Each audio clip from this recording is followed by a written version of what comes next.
Sir. ನನ್ನ ಹೆಸರು ರಕ್ಷಿತ್ ಅಂತ, ಮುನ್ಸಿಪಲ್ ಕೌನ್ಸಿಲರು. ನಮ್ಮ ರಾಜಘಟ್ಟ ಬಡಾವಣೆ ನಿವಾಸಿಗಳೆಲ್ಲ ಸಂಕ್ರಾಂತಿಗೆ ಒಂದು ಕ್ರಿಕೆಟ್ ಪಂದ್ಯಾವಳಿಯನ್ನು ಮಾಡಬೇಕು, ರಾಜಘಟ್ಟ ಪ್ರೀಮಿಯರ್ ಲೀಗ್ ಸೀಸನ್ 1 ಅಂತ ಮಾಡಬೇಕು ಅಂತ ಎಲ್ಲ ಅಪೇಕ್ಷೆ ಪಟ್ಟು ಗೌತಮ್ ಹಾಗೂ ದಿನೇಶ್ ಅವರು ಒಳಗೊಂಡಂತೆ ಎಲ್ಲರೂ ಸೇರಿ ಪಂದ್ಯಾವಳಿಯನ್ನು ಆಯೋಜನೆ ಮಾಡಿದ್ರು. ಇದರಲ್ಲಿ ಯಾವುದೇ ರೀತಿಯ ಕ್ಯಾಶ್ ಪ್ರೈಸ್ ಇಲ್ಲ, ಒಂದು ಟ್ರೋಫಿ ಕೊಡೋದು ಮಾತ್ರ.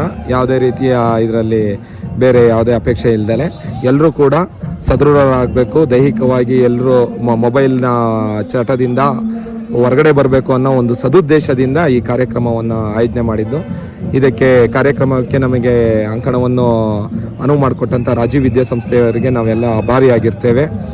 ಹೀಗೆ ಮುಂದಿನ ದಿನಗಳಲ್ಲಿ ಎಲ್ಲ ಯುವಕರು ಕೂಡ ದೈಹಿಕವಾಗಿ ಸದೃಢರಾಗಬೇಕು, ಮೈದಾನಕ್ಕೆ ಬಂದು ಪಂದ್ಯಾವಳಿಗಳನ್ನು ಯಾವುದೇ ಟೂರ್ನಮೆಂಟ್ ಆಗಲಿ ಕ್ರೀಡೆಗಳಲ್ಲಿ ತೊಡಗಿಸ್ಕೊಳ್ಬೇಕು, ಮೆಂಟಲಿ ಮತ್ತು ಫಿಸಿಕಲಿ ಸ್ಟ್ರಾಂಗ್ ಆಗಬೇಕು ಅಂತ ಈ ಮುಖಾಂತರ ಒಂದು ಸಂದೇಶವನ್ನು ಕೊಡ್ತಾ ಇದ್ದೀವಿ.